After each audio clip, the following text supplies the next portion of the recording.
My name is Mark Mattson, and this is Main Street Money.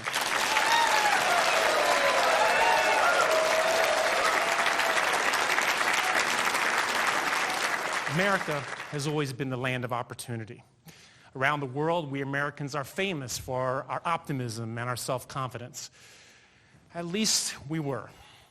After the economic collapse of 2008, things just don't seem to be the same. Wall Street recovered, that's true, but Main Street is still suffering.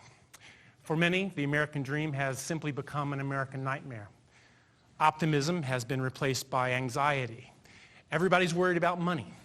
I'm here to talk about money today and how you invest your money. Are you worried about your money? Do you worry if you have enough for retirement?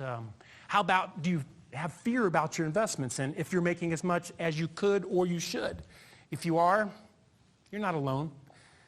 Fear is one of those things that Wall Street uses to keep their hand deep inside of your pocket. Wall Street makes it complicated. They make it so frightening. Most of you are convinced that you can't invest your money on your own, that you need one of the Wall Street experts.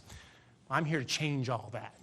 I'm here to empower you, to teach you everything you need to know to take control of your financial future. You can do it.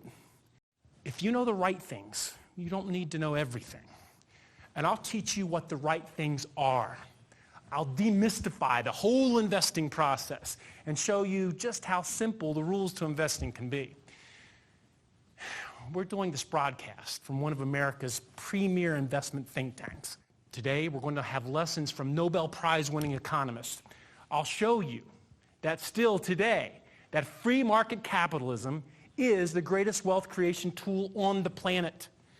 And I'll show you how to harness that power for your personal financial freedom. The sad reality is that 95% of Americans in this land of prosperity are going to retire broke. 30% of pre-retirees are terrified that they won't have enough in retirement. What we're going to do is take control of your financial future. We're going to look at what you have to do to have a truly successful investing experience, because that's going to lead to fulfilling your life's dreams. Just yesterday, I Googled the word money, and I had 3.47 billion web pages come up on Google. If you just use 3 minutes per page, that would be 19,000 years to read all the information. But it doesn't stop there. There are newsletters, there's internet sites, there's 24/7 news program stations, and of course there's your cell phone with stock prices updating instantly every second of the day. In fact, you can't escape the information overload. The natural state of the investor is confusion, doubt, and fear. That is when they're not being seduced by Wall Street with greed and ego. But today, the doom and gloom prognosticators reign supreme. You can't turn on the TV without somebody telling you it's the end of America, it's the end of the global capitalistic system. Wall Street is telling Main Street that they have the answer, that you should just trust them. They have the research, the analysis, and the tools that you're going to need to navigate through all this complexity. But don't be fooled. If you'll just get one of their prospectuses and look inside, you're going to see these words: past performance is no guarantee of future results. They don't want you to see it. And they really don't want you to understand it. In essence, your problems are Wall Street's profits. Many investors, not understanding this, end up losing more money than they could ever possibly imagine. Don't want you to be one of those victims. But there is good news. And the good news is, it's not really that complicated. Well, Wall Street doesn't want you to think differently about how you look at your money and how you invest it. They want to keep you in that box, because that box can keep you a victim. But today, what we're going to do is we are going to think differently. And with the help of a coach, we're going to look at investing from a whole different paradigm. You know, a lot of people will say that the American dream is dead. You hear that? That our children won't have as robust and successful life as we had. The American dream always meant that your children could have a better life. And now we're being told that we have to sacrifice, and it's going to be worse. But I'm here tonight to tell you that it doesn't have to be that way. The American dream is alive and well. I know because I lived it. My mom and dad were born in the hills of West Virginia. And that's where they lived, where I was eventually born.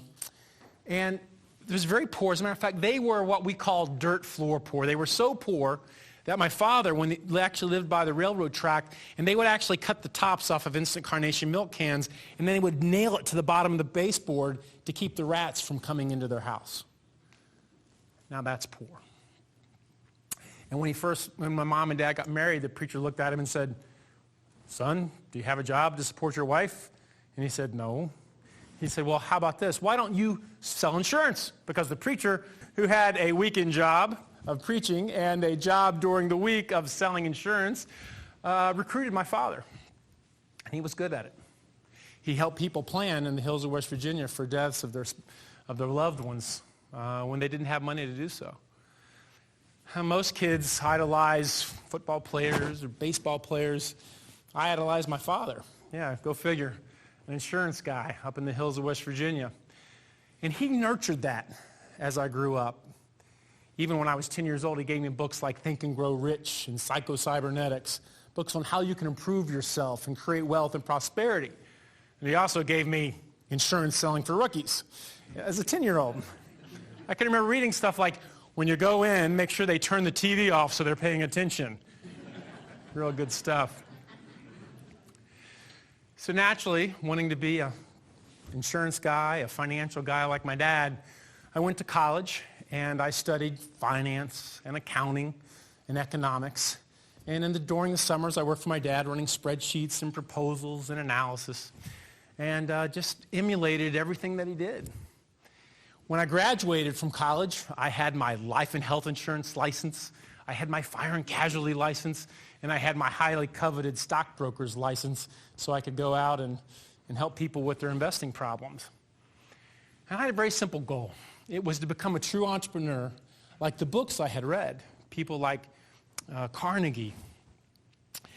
And at the same time, I wanted to help investors to empower them so that they could have better lives.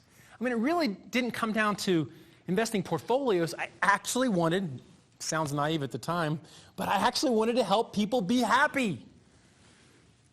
Well, a good part of that, I figured, was helping people invest their money successfully, growing their portfolios so they could have successful retirements, kids' education. And I turned to my broker-dealer.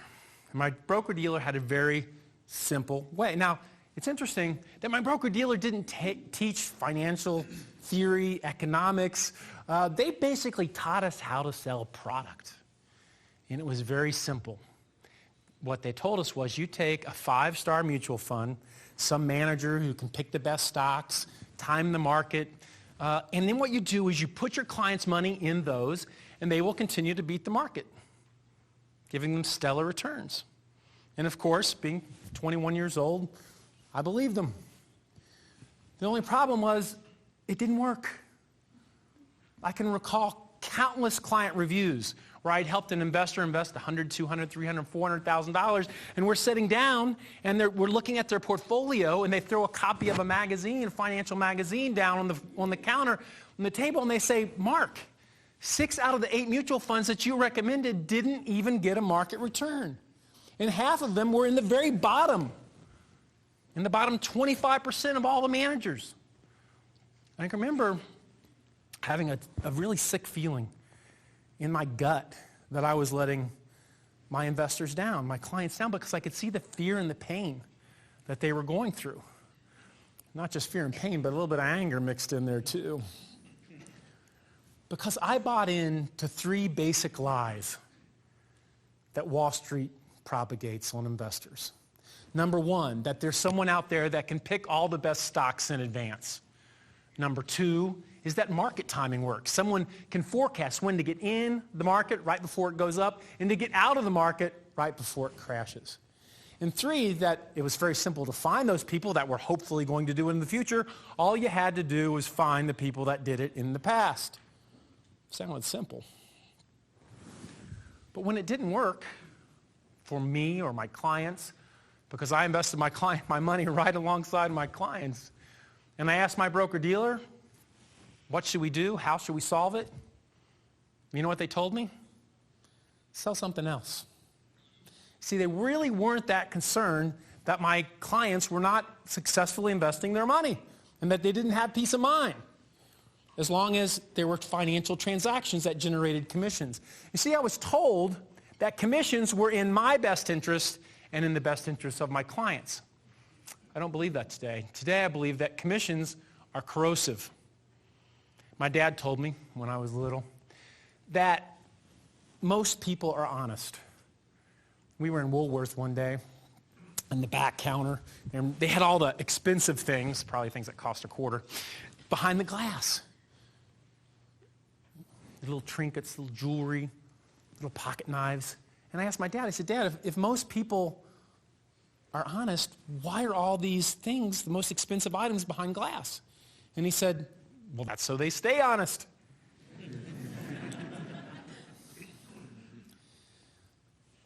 There is no glass on Wall Street.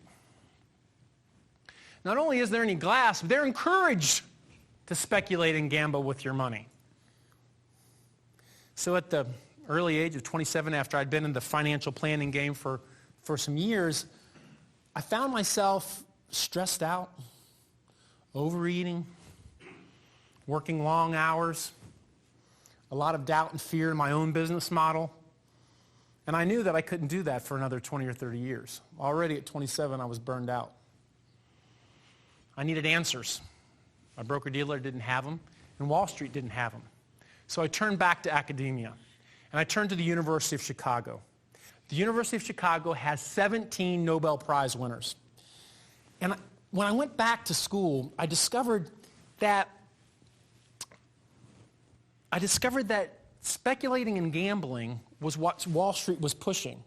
And I had a personal flashpoint about market efficiency, the idea that free markets price securities to create wealth for investors, and that you didn't need to speculate and gamble with your money to be successful. Today, I manage literally billions of dollars for investors all over the United States and completely eliminated commissions from the investing process. But even more importantly, I've been able to work with and develop relationships with elite investor coaches throughout the United States that believe and share the same ideals and principles that I'm sharing with you tonight. So what we're going to do is we're going to eliminate speculating and gambling. We're going to harness the power of free markets. I'm going to show you today how to remain disciplined over a complete lifetime. And that will lead to true peace of mind. You know, a lot of people say, I remember when I was real little too, I remember I was about 15, I asked my dad, I said, how did you do it? How did you get out of the poverty of West Virginia? And he said, really, it was a matter of asking the right questions. Well, now I was more confused than ever. How could the solution be questions? He said, look, if I ask myself, why am I destined to be poor? Why am I destined to live in the hills, work in a coal mine? My life would have turned out one way. But the central question that I asked myself was, how can I create wealth and prosperity for others and the future that I really deserve? And based on asking that one question, the whole arc of his life was changed. I dropped my kids off at school. Do you remember when you stopped being cool to your kids? I drop my kids off at school and I say, make sure you ask a good question. You know what they do? They roll their eyes. Oh, Dad. But I'm just going to keep hammering, and maybe they'll get it eventually. Just like I'm going to hammer you. You have to ask the right questions. Wall Street wants you focused on what stock should I own, when should I get in and out of the market, and who can do this magic for me. Those are all the wrong questions. Over the last 20 years, I have developed 20 must-answer questions. The good news is that everyone can find the answers for themselves with just a little bit of work and focus. Those are the questions that Wall Street does not want you to be able to answer. Today, on our broadcast, we're going to look at 12 of those questions and explore how they can create peace of mind for you. Question number 1. Have you discovered your true purpose for money? Now, to get a yes, the goal is to get a yes to all these questions. To get a yes, it has to be 100%, not 99.9%. You have to have 100% conviction that you know the answer. The default for money is that more is better. And that's definitely the message Wall Street sends. And when we think that more is better, our portfolio doubles, triples, quadruples, that's better, always creates speculation and gambling and ego. When I first graduated from college, it was 1986, and the movie Wall Street was huge. Remember Gordon Gekko, slick back hair? And he had the speech, greed is good. To a kid, 21 years old, that kind of sounded kind of sexy, kind of cool. Greed is good, yeah. Nah, greed's not good. Greed is always bad because greed is an excess, a desire for more. Greed by itself, in its own right, is dysfunctional. Greed hurts the person who has greed. It hurts the people around them. And to a large extent, that's what's wrong with Wall Street, is greed. But on the other hand, many people look at money as evil. Money is the root of what? Yeah. Greed, I think, the love of money might be a key to evil, but money can also be used for great good. Charities, health, our families, our goals, our dreams, our desires. Money can be uplifting used in the right way. Without a true purpose for money, no amount of money is enough. But with a true purpose for money, any amount is enough. Don't get me wrong, I like money. But I know that it can't make me happy. How do I know that? That's a simple correlation. There's been times in my life when I've been very poor and happy, and there's been times when I've had a lot of money and been very miserable. So I no longer suffer under the delusion that money makes me happy. My true purpose for money, I'm going to get a little touchy-feely on you here. My true purpose for money is love. Love of my family, love of my community, love of the financial coaches that I work with, and our clients. And when I make a financial decision, either how I invest my money or how I run my business or how I spend my personal money and my family, I try to come from a place of love. And once you have a true purpose for money, I said any amount is enough, and that's true. Because even if I was flat broke tomorrow, I could still find a way. I could visit a friend in the hospital, take him a card, even if I had to draw it with crayon on a piece of paper, and I could find a way to express love. Your true purpose for money acts as your compass for how to invest. Without that compass, you fall easy prey to Wall Street. Question number 2. Are you invested in the market? 10 years ago, almost everyone could answer yes to this. It means, do you own stocks or do you own mutual funds that have money in companies in the U.S., maybe even companies internationally? Today, that's not always the case. Many investors, with the tech crash in the early 2000s, in 2008 and 2009, when the market crashed again, have just been beat up so bad, they've sworn off equities forever. In fact, they lost more money than they could ever imagine because they weren't told about the risks. They weren't told about how the markets really worked. And they were led to believe by Wall Street that someone could predict when the bad parts were coming, when the crashes were coming, they could get out in time. So what happened to many investors when the market crashed in 2008 and the beginning of 2009? They panicked and they sold. What happened to the market? It came raging back over the next 18 months when most investors were sitting on the sidelines. So now they were wrong twice. They were wrong when it crashed and they were wrong when they panicked and they never got back in. And they're still sitting on the sideline wondering, when is it going to be safe? Question number 3. Do you know how the market works? Another way of saying that is, do you know where market returns really come from? I'll give you a hint. They don't come from the manager. So in essence, what I'm saying is, do you know how markets price things to give long-term returns to investor? If you don't know the answer to this one, don't worry, because I've coached over 1,000 financial advisors in my life, and they don't know either. These questions are tough questions. And it's okay if you're not getting yeses to all of them. Number 4, have you defined your investment philosophy? Most people know that philosophy is important when it comes to life, when it comes to maybe business or education. Very few people indeed know that you can even have an investing philosophy. There are 2 basic philosophies. Markets work and markets fail. Wall Street wants you to believe that markets fail. As a matter of fact, they want you to believe that not only do markets fail to price things, but that they know what the true price should be, and if you'll just trust them, they'll pass on all the additional wealth and riches to you for just a small little fee and commission. Most people have been programmed from a very early age, just like we were programmed to tie a knot one way. Most people have been trained. They don't even know that they're acting as if free markets fail. Think about this. When a stock is priced, that is the collective knowledge of every single investor on the planet. But even more than that, it's really the collective knowledge of every single person on the planet, because it's whether or not you buy the company's products, whether or not you buy the company's services. So when someone says they know what the real price of a stock should be, in essence, they're telling you that 7 billion people on the planet are wrong and they are right.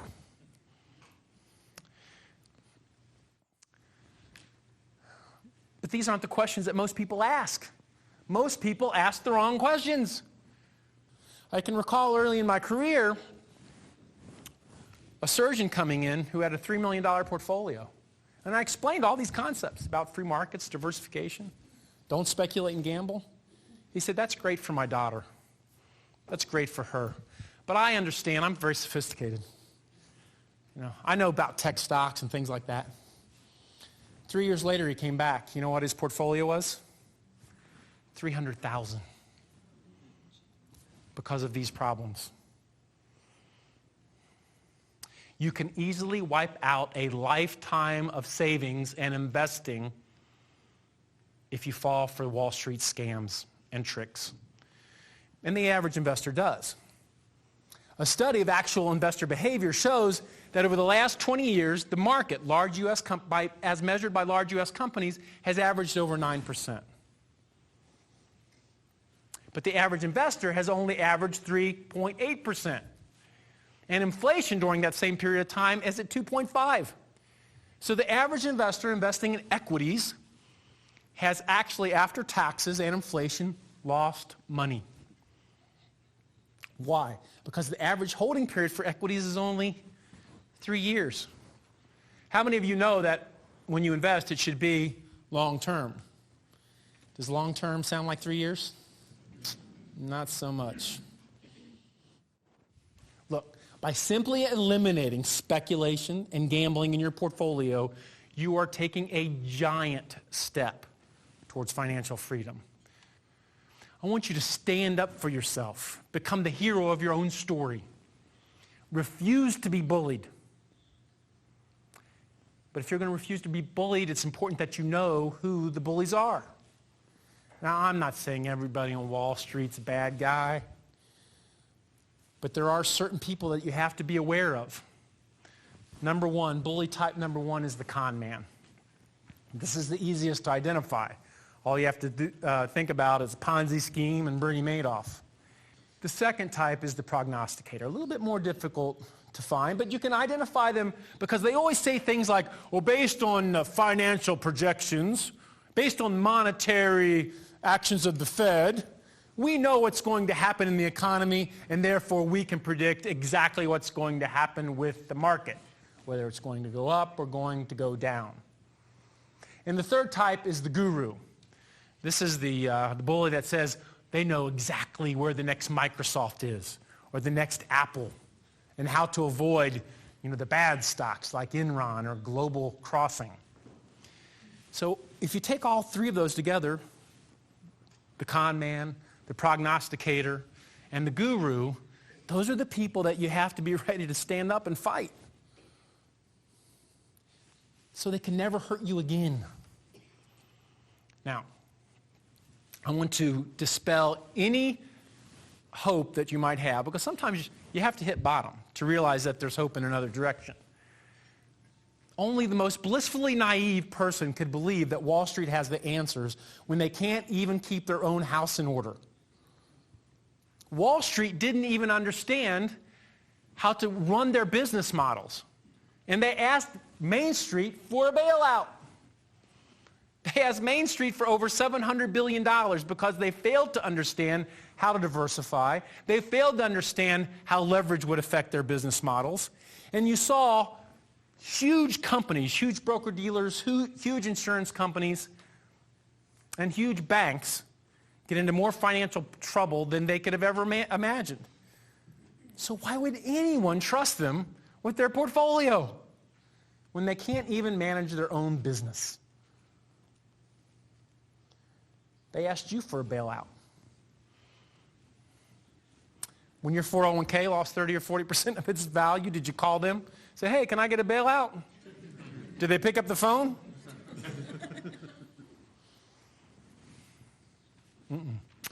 No. See, Main Street is really smarter than Wall Street. The truth is that the returns come from the market, not the manager. They have ways to fool you. So, returns are random in the short run. But the reality is that no one can predict the market. Just think about this for a second. If anyone could actually predict what was going to happen in the market on a day-to-day basis, they would own an island in the middle of the Caribbean, and they sure as heck wouldn't tell you the secrets. And they know it. That's why Wall Street always reminds you, in the perspective, say it with me, past performance has no guarantee of future results. That's it. You got it. You got it. And it's the only honest thing you're ever going to hear from Wall Street. And it's an official admission of guilt. They're playing a guessing game with your money. And that disclaimer only means that it's more difficult for you to sue them when they fail. But that really doesn't go far enough. The truth is that there's zero correlation. There's no correlation whatsoever for a manager's ability to beat the market in one period and repeat that in a future period. You're not going to find that in the prospectus. The reality is that all the knowable and predictable information about the future, economic data, forecasts, but not only that, feelings and emotions of every investor on the planet is already factored into the price. And no one can predict what's going to happen next. You know, the problem with predicting the future is that you can't do it.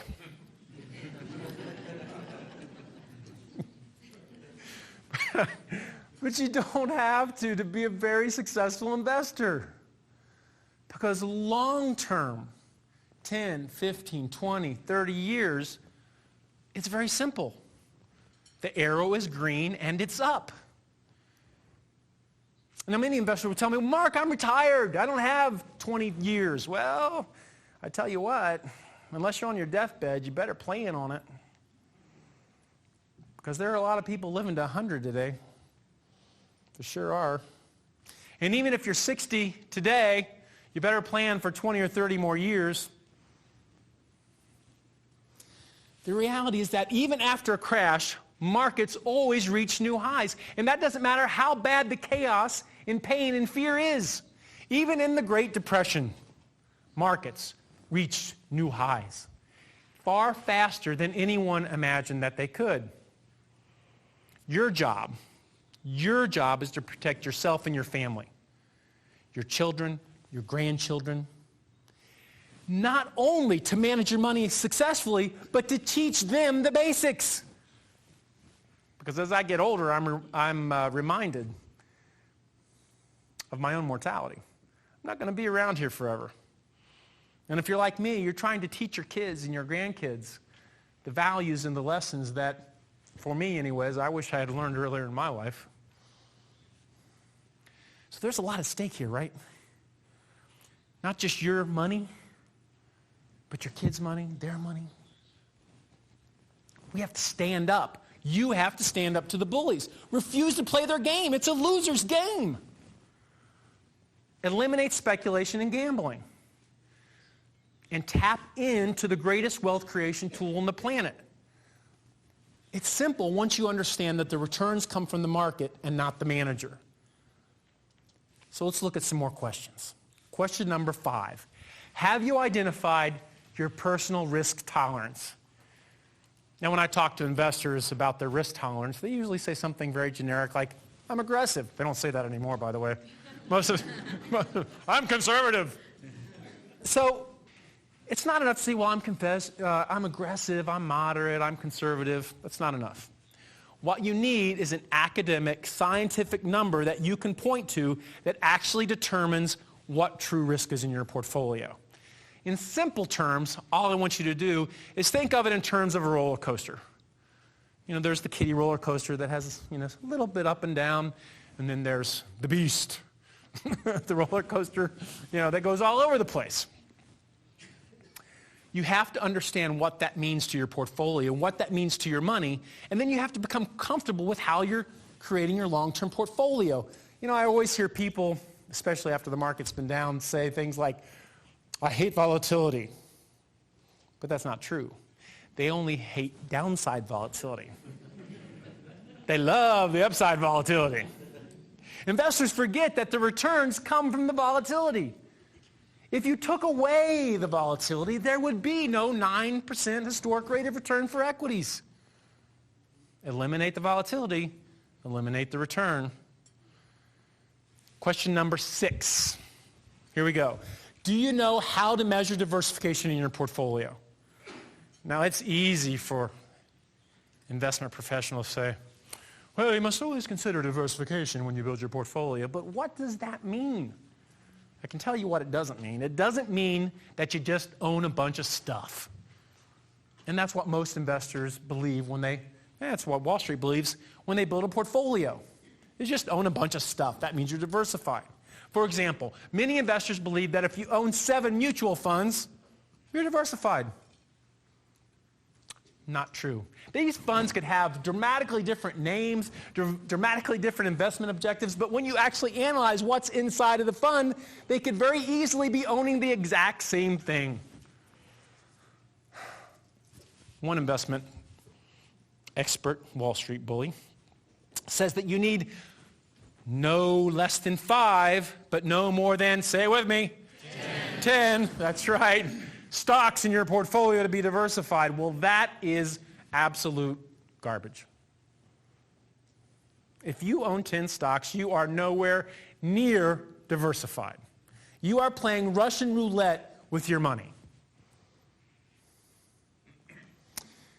If you apply academic principles to your portfolio, we believe you need at least 19 separate categories to invest in, and over 12,000 individual stocks.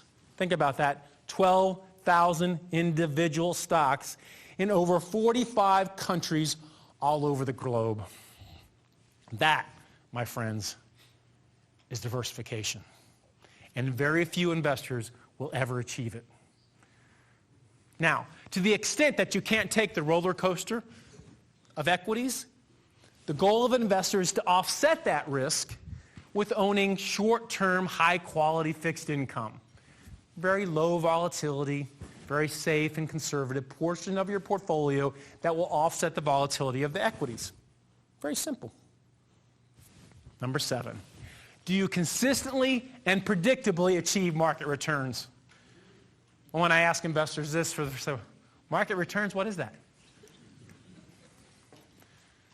Most so-called financial advisors don't know what market returns are, so I'm going to tell you right now what some of them are.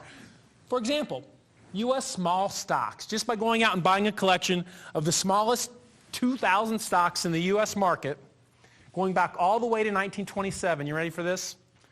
Over 12% per year. That's including recessions, depressions, wars, crashes, 12% per year. If we look at another asset category, for example, large U.S. companies for the exact same period of time, Fortune 500 type companies, ready? In excess of 9% per year. small cap value companies in the U.S. market for the same period, over 14% per year. The plain fact is most investors will never see anything close to 14%. Large value stocks in the U.S., 11%, in excess of 11% for the last 70 plus years. We look international, we can look at international small companies. Here we're only going back to 1970 because that's the time period we have data for, 15% for that period of time. So let me put it to you again. Have you consistently and predictably achieved market rates of returns in your portfolio? Now the good news to this is that these market rates of returns don't have any stock picking, any market timing, and any track record investing. You simply have to be smart enough to know that the returns come from the market and to own all the stocks in that asset category. Question number 8. Have you measured the amount of commissions and trading costs in your portfolio? What? Now sometimes investors will say, well, I bought a no-load mutual fund, there is no cost. Oh, that's not true.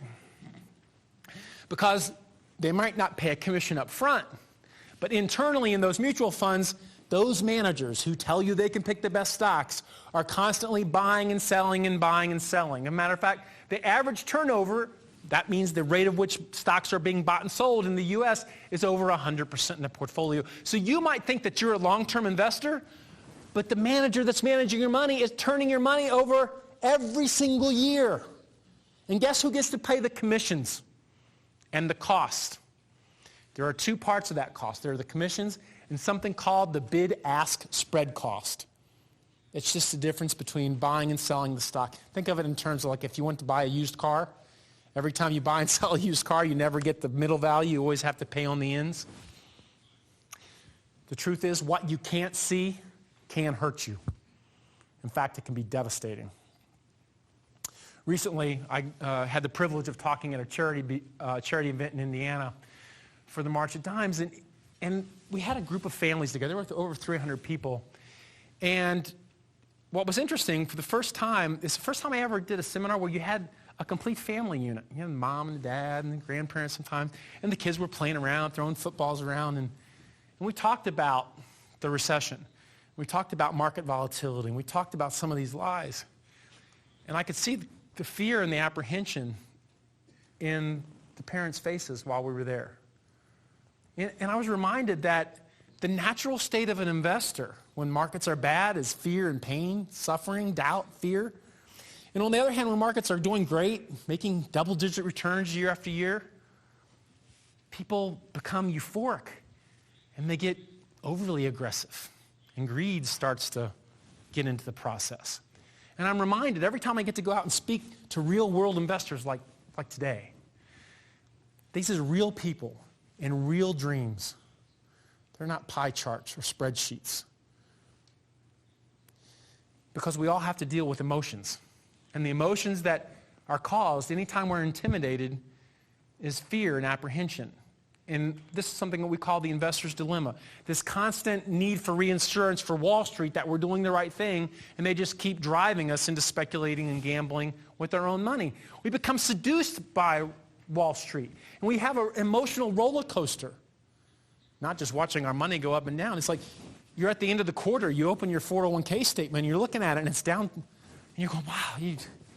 Some people have given up so much that they don't even want to open their statements anymore. They can't even look at it. It's that bad. The media doesn't make it any easier. Because at the end of the day, whether it's Wall Street or the media, they get paid to keep you in the horror or the hype of what's going on in Wall Street. Because it's that hype and that horror that sell magazines, get you on the internet, and get you trading more than you should. Your peace of mind is not in their best interest.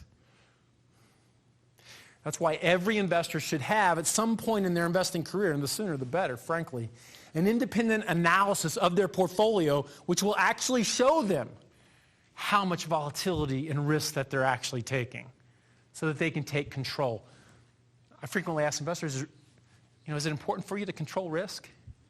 And they say, yeah. And I say, do you have a way to measure it? They say, no. I say, can you control something you can't measure? No. We Americans are famous for our self-reliance.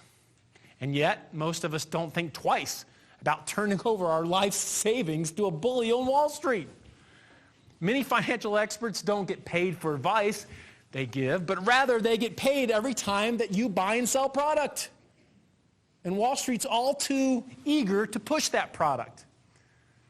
Just like a casino in Las Vegas, if Wall Street can get you to speculate, to get you to gamble, they make more money. Your personal success, your peace of mind around your money doesn't fit into their bottom line equation. All they have to do is to get you to buy and sell. The only person that can guarantee your personal goals in life and to be 100% committed to your success is who? Is you. Nobody cares about your family like you do. Nobody cares about your kids or your grandkids like you do. What I'm talking about is self-reliance and personal responsibility. Too many investors are lazy.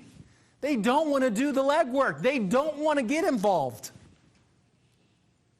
A lot of times I'll tell investors, look, well, you have to do your homework. You have to read this book. You have to listen to this CD. You have to get involved. Oh, I don't want to do that. I'll trust you. I don't want you to trust me. I mean, it's nice, right? But I could get hit by a bus tomorrow. I may not be around. Your peace of mind shouldn't be locked into any one person. That's why you have to take control. You have to understand it. You cannot be passive in this process. And that's what my book is all about. Simple lessons to put you in control of your family's financial future. Each of us has our own story, our own goals, our own financial needs. It's as unique as a fingerprint. I'm going to teach you 3 simple rules to investing. They're so simple. I have an 8-year-old at home. She's very smart. She can understand all these rules. No problem. And you can too. The problem is almost no one can follow the rules. Here they are. Rule number 1, own equities. It's very simple. You want to own stocks. Stocks have been the greatest long-term wealth creation tool on the planet. Not just for the people that invest in them, but look around us. Everything we see here is from capital markets. People give their money to businesses, factories, new technology, new research. Everything around you in our society is a result of capital markets. Stocks. It's pretty awesome. Even though I talk about the bullies and all the lies and all the deception that goes on Wall Street, don't throw out the baby with the bathwater. Equities, there's a right way and there's a wrong way to do it. Wall Street's way is the wrong way. But you can be very successful investing in equities if you eliminate all the lies. And it all comes from the cost of capital. You see, when businesses grow, maybe they have a new technology, maybe they create an iPhone or an iPad, Microsoft, they need capital to grow. And if you are willing to provide them resources, your money, in return, they will give you a return on your money. It's just that simple. Wealth creation comes because there's a cost of capital, and entrepreneurs always find a way. Think of it in these terms. No matter what the economy does, no matter what the government does, no matter what happens to taxes, entrepreneurs are out there every single day devising new technologies and new ways to create wealth and prosperity. And it's never going to stop. In the last 300 years, you have seen a massive explosion of human wealth. In the last 100 years, you have seen the quality of life multiply over 7 times as a result of equities. Number 2, diversify. You don't put all your money in one stock. You don't put all your money in one type of stock. And you don't put all of your money in one country. You diversify globally. Pretty simple. Number 3, you rebalance. Many people are taught buy and hold. It's not buy and hold. It's buy and rebalance.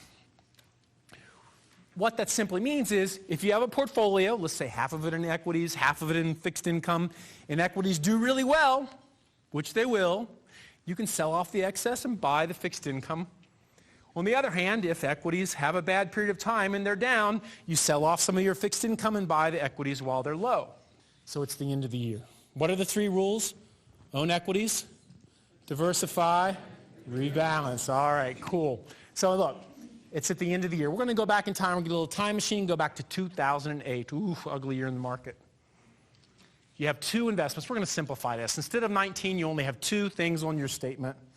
It's bonds, government bonds, and U.S. small stocks. And at the end of the year, you get that statement, you open it up, and you see on the statement, bonds made 25%. How's that feel? Yeah, give me another helping of that. That feels real good. Now, the other thing on your statement, which is small U.S. stocks, is down 38%. 38%? You didn't even know it could go down 38%. Ouch is right. Yes, ouch. Now, you're looking at this, and you're thinking, wow, this feels really good over here, this positive number, and this negative number feels really bad. So what do you want to do? Which one do you want to sell, and which one instinctively do you want to buy? Sell the stocks, buy the bonds. Absolutely.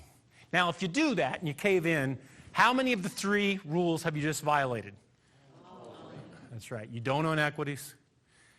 You're not diversified anymore. And you bought the thing that was high, and you sold the thing that was low. So the next year, you get your statement, and the thing that you bought, the government bonds, are down 14%. And you get curious and you go, I wonder about those things I sold. I wonder what those things did. And then you look up the performance, and it made 47%. Now you got more pain.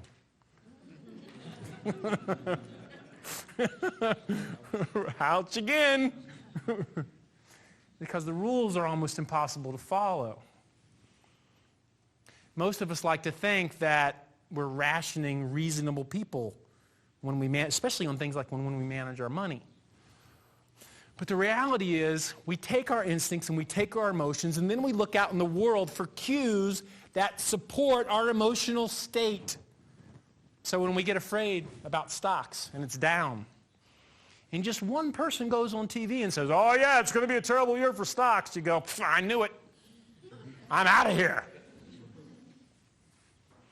Or you pick up the Wall Street Journal and you think the market's going down. You read one article that says it's going down, you're in. One Wall Street bully who tells you they know what's going to happen next. It's just that easy. Ultimately, this is not a portfolio problem. This is a people problem. How many of you ever had a great coach? Maybe an athletic coach, baseball, football, but coaches come in all shapes and forms, right? Not just athletics. Could be a great teacher, could be a parent, could be someone you really respect in business or education. What does a coach do? A coach doesn't tell you what to do. Say, do this, do that. Well, some of them do. They're not very good coaches if they do. What a coach does, a good coach will show you all the strategies that you need to succeed. And a good coach will help you ask the right questions and will help take you on a journey to discover the answers to all of those questions. And most of us simply can't achieve many of the great things, or aspirations in life without a good coach, whether it's your diet or your investments. Planners aren't coaches. If you're sitting out there and say, well, I've got a financial planner, is that a coach? No. As a matter of fact, no amount of financial planning can save you from the destruction of mismanaging your portfolio and the Wall Street bullies. Many of the planners, guess what? They're human too. Not many of them, all of them. All planners are human too. And they find... Full of all kinds of good wisdom. I guess not all of them. I mean, you could be on the internet with the E-Trade, baby, doing that kind of deal. We're hardwired to fail. We like to think long-term with our diet or our investing, But in the heat of the moment, when it's the cake or the market going like this, we panic. It's hardwired. 30,000 years ago, it might have helped to get away from a saber-toothed tiger, but when it comes to your investing, it's disastrous. Question number 9. Are you working with a coach or a planner? How would you know? Well, it's real simple. If you've been able to answer yes to all the questions so far, you're working with a coach, because that's what a great coach does, is help you ask the right questions and find the answers for yourself. A great coach doesn't do it for you. A great coach helps you win in the game. A planner doesn't really care. They're going to give you some advice and for the most part, sell you some product. Number 10, do you have a lifelong game plan to guide all of your investing and spending decisions? Because Wall Street has a game plan for you. I don't think you're going to like how that one ends. When we talk about a game plan is a written plan of how you're going to invest your money and spend it to reach your life dreams. Just like you wouldn't get in a car to drive from New York to LA without a GPS or a map, you shouldn't be making investing and spending decisions without a game plan. It's just too easy to get off track. Number 11, do you have an investment policy statement? An investment policy statement is a guide that lays out specifically the expected rate of return of your portfolio, the risk you're taking, and exactly how you're going to react in moments of chaos in the market and moments of great market upswings. 12, do you fully understand the applications and implications of diversification in your portfolio? What I mean by that is, do you know the worst 2 or 3 or 4 or even 5-year period for your portfolio? Many investors, when we actually analyze portfolios and they actually see how much they could lose in any one period, are mesmerized. They absolutely can't believe that they're not diversified. When you have begun to answer these questions that every single investor should know, then you are going to take control of your future. You should never invest a single dime unless you know the expected return of your portfolio and the amount of risk or volatility you are taking to get there. The goal is always to get the highest return for your specific risk tolerance, and only you can answer that question. One of the things investors always assume is more is better. Yeah, sometimes more is better, but sometimes more is a curse. In fact, many investors who don't have the answers to these questions, when the market's volatile, they see even bigger swings in their portfolio and become even more terrified. Money without purpose, money without a roadmap, money without the understanding of these questions can be extremely destructive. Have you ever been to the hospital and had an MRI? It's amazing technology. Because what an MRI will do is actually look inside and see what is going on. Most investors have no idea what's really going on inside of their portfolio. They bought a bunch of stocks or a bunch of mutual funds, but they don't really know what mix of assets they have. And it's extremely difficult to actually know without what we call a portfolio MRI, which is using a piece of software that we developed over 20 years that actually can look at portfolios of stocks and bonds and mutual funds and actually see what the true mix is.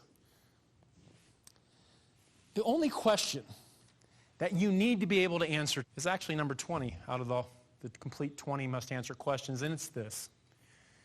Are you ready to move from a scarcity mode, meaning not enough, stuck in the investor's dilemma, to an abundance mode, meaning a surplus, more than enough, confidence and peace of mind about what you're doing and why at all times? Are you ready to stop speculating and gambling with your own money? Are you ready to get educated?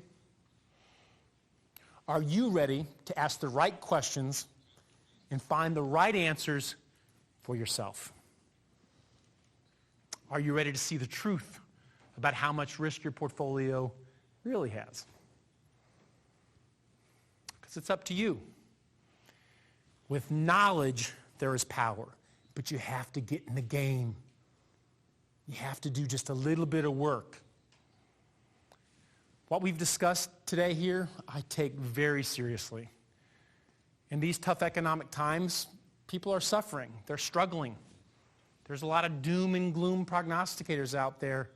To some people, the current economy and investing is unbearable. But my message is one of hope, founded not in fantasy, but reality, because we've seen tough times before.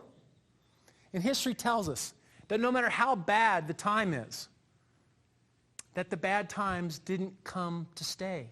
They came to pass. The bad times are temporary, but the good times are temporary. Nothing in life goes in a perfect straight line. And that's okay. America has a remarkable financial track record. Free market capitalism is the most powerful wealth creation tool known to mankind, and it's made America what it is today, a country of abundance and opportunity, not scarcity. When everything is uncertain, anything is possible. Where others see scarcity, I see opportunity and growth. And there is no secret to life, and there's no secret to investing. It's actually quite simple. When it comes to money, buy the market, not the manager. And peace of mind ultimately has more to do with how you think, how you see the world, than it does a pie chart or a spreadsheet. Successful investing isn't a snapshot. It's not an event. It's a journey into self-understanding. And I hope I've given you the tools and the courage to take your first step today. Thank you for watching.